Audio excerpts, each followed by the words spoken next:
வணக்கம் நண்பா, welcome back to creators navigation. நம்ம ஆல்ரெடி ஜியோ ஏர் ஃபைபரை பற்றின ரிவ்யூ பண்ணியிருந்தோம். அதுக்கப்புறம் ஜியோ செட்டாப் பாக்ஸை பற்றி எதுவுமே நம்ம சொல்லலை, சும்மா லைட்டாக சொல்லியிருந்தோம்.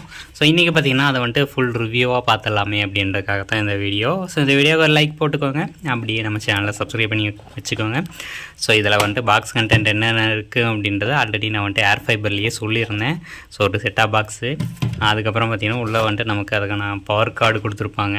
ஸோ அப்புறம் HDMI கேபிள் கொடுத்துருப்பாங்க. அந்த கேபிள் வந்துட்டு டிவியில் கனெக்ட் பண்ணிக்கிறதுக்காக, ஓகேங்களா. அடுத்து நமக்கு இந்த பவர் கார்டு கேபிள், அப்புறம் இந்த யூனிட்னு சொல்லலாம், சார்ஜிங் யூனிட் மாதிரி, ஓகேங்களா.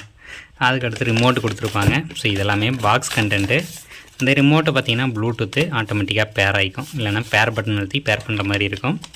ஸோ அதை மட்டும் பார்த்துக்கோங்க. ஓகே, ரிமோட்டு பார்த்திங்கன்னா இந்த மாதிரி தான் இருக்கும். ரிமோட்டை பற்றி ஒரு டைமும் நான் சொல்கிறதில்ல, ஓகேங்களா. ரிமோட்டில் இந்த மாதிரி டிவி ஆப்ஷன் இருக்கும். அதுக்கப்புறம் பார்த்திங்கன்னா நமக்கு வந்துட்டு மற்ற பட்டன்ஸு இந்த மாதிரி இதெல்லாம் கொடுத்துருப்பாங்க. லைவ் டிவி, ஜியோ ப்ளஸ், அது இதுன்னு வாய்ஸ் பட்டனு. இதுலேயே இன்பில்ட்டாக பார்த்திங்கன்னா மைக் கொடுத்துருப்பாங்க. இந்த மைக்கும் பார்த்திங்கன்னா இதில் தான் இருக்கும், ஓகேங்களா. ஸோ இதில் வந்துட்டு 2 AA சைஸ் பேட்டரி போடுற மாதிரி இருக்கும். அதுக்கப்புறம் பார்த்திங்கன்னா நம்பர் கொடுத்துருக்காங்க. ஜியோ அப்படின்ற ஒரு லோகோ கொடுத்துருக்காங்க. யூடியூப், நெட்ஃப்ளிக்ஸு, வூட்டு, அப்புறம் டிஸ்னி ப்ளஸ், ஹாட் ஸ்டாரு, இந்த மாதிரி இதெல்லாம் கொடுத்துருக்காங்க. இதில் வந்துட்டு டிவியும் கனெக்ட் பண்ணி யூஸ் பண்ணிக்கலாம் அப்படின்ற மாதிரி கொடுத்துருக்காங்க. மேபி ப்ளூடூத்தாக போட்டிருக்கலாம் டிவி. ஸோ நம்மளோடது டிவி ப்ளூடூத் தான், அதில் கனெக்ட் பண்ண முடியுமா அப்படின்னா நான் வந்துட்டு டெஸ்ட் பண்ணிவிட்டு சொல்கிறேன். இப்போ பார்த்திங்கன்னா செட்டப் பாக்ஸை ஆன் பண்ணிக்கலாம். ஓகே ஃப்ரெண்ட்ஸ், செட்டப் பாக்ஸை ஆன் பண்ணியாச்சு. க்ரீன் கலர் லைட் எரியுது, பார்த்தீங்கன்னா தெரியும். So setup box boot time அப்படிங்கும்போது ஒரு செகண்ட் டு 3 செகண்ட் அதிகபட்சம் எடுத்துக்கும். எடுத்ததுக்கப்புறம் பார்த்திங்கன்னா நமக்கு வந்துட்டு ஒரு ஆடு மாதிரி ஓடும். டிஸ்னி ப்ளஸ், ஹாட் ஸ்டாரோ ஏதோ ஒன்று, ப்ரைம் டிவியோ ஏதோ ஒன்றுலேருந்து நமக்கு பார்த்திங்கன்னா ஆடு மட்டும் ஓடும். அதுக்கப்புறம் ஹோம் பேஜ் நமக்கு இந்த மாதிரி தான் இருக்கும். இதில் பார்த்திங்கன்னா நமக்கு லைவ் டிவி அப்படின்ற ஒரு ஆப்ஷனும் இருக்கும், ஓகேங்களா. ஸோ இந்த இதில் போனோம் அப்படின்னா நமக்கு வந்துட்டு டிவி ஓடும் அப்படின்னு சொல்லியிருக்காங்க. பட் இப்போ வந்துட்டு ஏதோ காமிக்குது, படிச்சுக்கோங்க. எரர் ஸ்டேட் வந்துட்டு இந்த மாதிரி கொடுத்துருக்காங்க. So live TV services will be provided by your cable operator அப்படின்னு சொல்லி கொடுத்துருக்காங்க. ஸோ இதை வந்துட்டு கேபிள் கனெக்ஷன் போடணும் அப்படின்னு சொல்லியிருக்காங்க. ஸோ இப்போ ஹோம் கீ அழுத்த சொல்கிறாங்க, ஓகேங்களா. இப்போ வந்தாச்சு நமக்கு ஹோம் பேஜ். இந்த மாதிரி தான் இருக்கும். இனிஷியலாக பார்த்திங்கன்னா நமக்கு வந்துட்டு ஏர் ஃபைபர் கனெக்ஷன் கொடுக்கும்போதே இதை வந்துட்டு செட்டப் பண்ணி கொடுத்துருவாங்க. அதனால் நமக்கு இது வந்துட்டு எதுவும் மாற்றணும் அப்படின்ற இஷ்யூ இருக்காது. இதில் ஒரு சின்ன மைனஸ் அப்படின்னு கேட்டிங்கன்னா சன்நெக்ஸ்ட் ஆப் தான், ஓகேங்களா. இந்த ஆப் வந்துட்டு ஒவ்வொரு டைமும் நம்ம அன்இன்ஸ்டால் பண்ணிட்டு இன்ஸ்டால் பண்ணணும். அப்போ தான் நமக்கு ஒர்க் ஆகும்.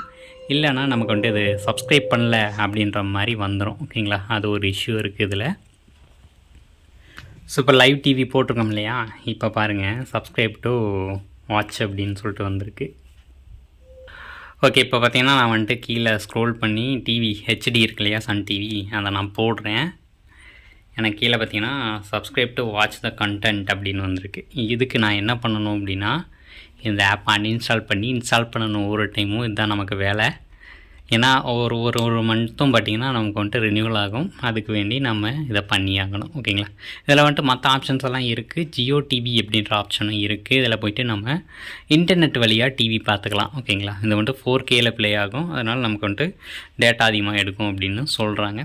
பட் நமக்கு 1 TB அப்படின்றது டேட்டா கொடுத்துட்றாங்க. அதனால் வந்துட்டு நமக்கு எவ்வளோ டேட்டா போனால் என்ன கவலை இல்லை, நம்ம யூஸ் பண்ணலாம், ஓகேங்களா. ஸோ ஏதோ இஷ்யூ போல் பூட் ஆக மாட்டேங்குது. வெயிட் பண்ணுங்கள், நான் பூட் பண்ணிட்டு சொல்கிறேன்.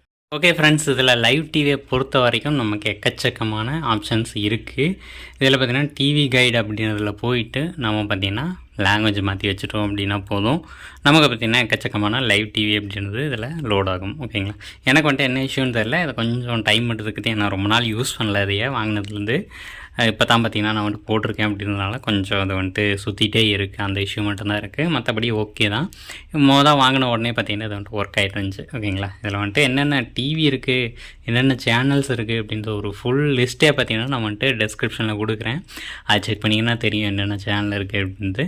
ஸோ இங்கே பார்த்திங்கன்னா எல்லாமே லைவ் சேனல்ஸ் தான், எல்லாமே ஓடும், ஓகேங்களா. நம்ம வந்துட்டு இதில் லாங்குவேஜ் மாற்றணும் அப்படின்னா ஒரு பட்டன் அழுத்த சொல்லியிருக்காங்க. எல்லோ கலர் பட்டனு அழுத்த சொல்லியிருக்காங்க, ஓகேங்களா. ஸோ இதை போயிட்டு நம்ம லாங்குவேஜ் வந்து தமிழில் வச்சுருவோம். ஸோ இதில் எக்கச்சக்கமான லாங்குவேஜ் இருக்குது. இப்போ தமிழ் வச்சாச்சு. நமக்கு தமிழ் சேனல்ஸ் எல்லாமே பார்த்திங்கன்னா இதில் வந்துட்டு ஓட ஆரம்பிச்சிடும். ஓகே ஃப்ரெண்ட்ஸ், ஏதோ அப்டேட் போயிட்டுருக்கும் போல் எனக்கு வந்துட்டு எல்லாமே லோட் ஆகிறது ஸ்லோவாக இருக்குது. அதனால் அது பேக் போயிடலாம்.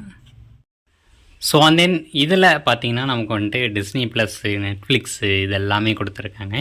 யூடியூப் முதற்கொண்டு பார்த்துக்கலாம். இந்த ஸ்மார்ட் டிவி அப்படின்றதுனால இந்த செட்டாப் பாக்ஸை யூஸ் பண்ணி யூடியூப் பார்க்கணும் அப்படின்ற அவசியம் இல்லை. இதில் 4K நம்ம வந்துட்டு ஸ்ட்ரீம் பண்ணிக்கலாம் யூடியூப்பில். அந்த ஒரு பெனிஃபிட்டுக்காக வந்துட்டு யூஸ் பண்ணலாம். மற்றபடி பார்த்திங்கன்னா இதில் வந்துட்டு வேறு எதுவும் பெருசாக இல்லை. 4Kவை தவிர இதில் ஸ்பெஷலாக ஒன்றும் இல்லை.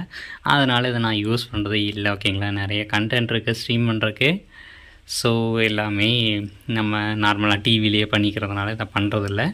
அதுக்கப்புறம் எக்ஸ்ட்ரா பெனிஃபிட் பார்த்திங்கன்னா ஜியோ ஃபோட்டோஸ், இந்த மாதிரி மை ஜியோ இந்த மாதிரி இதெல்லாம் கொடுத்துருக்காங்க. ஸோ இது ஒரு எக்ஸ்ட்ரா ஆட் ஆன் மாதிரி நம்ம யூஸ் பண்ணிக்கலாம். ஓகேங்களா, ஸோ மற்றபடி இதில் பெருசாக எதுவும் சொல்கிறதுக்குல டிவி சேனல்ஸை தவிர. ஓகேங்களா, so TV channel, live TV.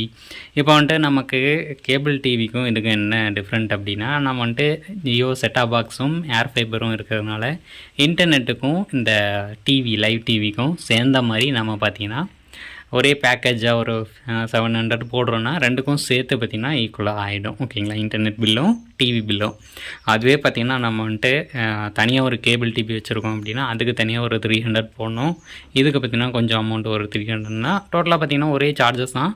So அதனால் ரெண்டுமே சேர்த்து கொடுக்குறாங்க சர்வீஸ் அப்படின்றதுனால நமக்கு ஏர் ஃபைபருக்கானதும் இந்த டிவிக்கானதும் சேர்த்து எல்லாம் ப்ரொவைட் பண்ணுறாங்க. ப்ளஸ் ஓடிடியும் சேர்ந்து கொடுக்குறதுனால நமக்கு பார்த்திங்கன்னா ஜியோ ஏர் ஃபைபர் அப்படின்றதுக்கான இது பார்த்திங்கன்னா கொஞ்சம் ரேட்டு ஜாஸ்தியாக இருக்கிற மாதிரி இருக்குது. ஓவர் ப்ரைஸிங் அப்படின்னும் நிறைய பேர் சொல்கிறாங்க. ஸோ அது ஏன் சொல்கிறாங்கன்னா இந்த ஒரு காரணம் தான். நம்ம வந்துட்டு டிவி சேனல்ஸ் எல்லாமே பார்த்திங்கன்னா ஸ்ட்ரீம் பண்ணிக்க முடியுது அப்படின்றதுனால நமக்கு கொஞ்சம் இந்த பிரச்சனை அப்படின்றது இருக்குது. மற்றபடி பார்த்திங்கன்னா இந்த ஏர் ஃபைபரோ ஜியோ செட்டாப் பாக்ஸோ எல்லாமே பார்த்திங்கன்னா ஓரளவுக்கு டீசெண்டாக தான் பர்ஃபார்ம் பண்ணுது. ஸோ ரொம்பலாம் மோசம் அப்படின்னு சொல்ல முடியாது, ரொம்ப நல்லா இருக்கும் அப்படின்னு சொல்ல முடியாது. 5க்கு ஒரு 3 மார்க் அப்படின்றத கொடுக்கலாம். ஓகேங்களா, ஸோ மற்றபடி அவ்வளோதான் ஃப்ரெண்ட்ஸ் இந்த ஜியோ செட்டாப் பாக்ஸ் பார்த்தின வீடியோ. ஸோ இதில் இன்டெப்த்தாக எதுவுமே சொல்லலை, ஏன்னா இன்டெப்த்தாக எதுவுமே சொல்கிற அளவுக்கு பெருசாக இல்லை அப்படின்றதுனால இந்த வீடியோவை இதோட முடிச்சுக்கலாம். ஸோ கடைசி ஒரு ஸ்பீட் டெஸ்ட்டு. ஸோ என்னோடய ஏர் ஃபைபர் எப்படி ஒர்க் ஆகிட்டுருக்கு இன்றைக்கி வரைக்கும் அப்படின்றதுக்கான ஒரு சின்ன அப்டேட் வச்சுக்கோங்களேன். ஸோ டவுன்லோடு பார்த்திங்கன்னா 33 கிடைக்குது, அப்லோடு ஒரு 11 கிடைக்குது. ஓகே, டீசெண்டாக தான் இருக்குது. ஸோ நெக்ஸ்ட் ஒரு நல்ல வீடியோவோட உங்களை மீட் பண்ணுறேன்.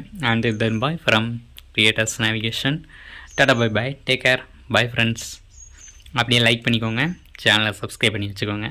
நெக்ஸ்ட் ஒரு நல்ல வீடியோவோட பார்க்கலாம்.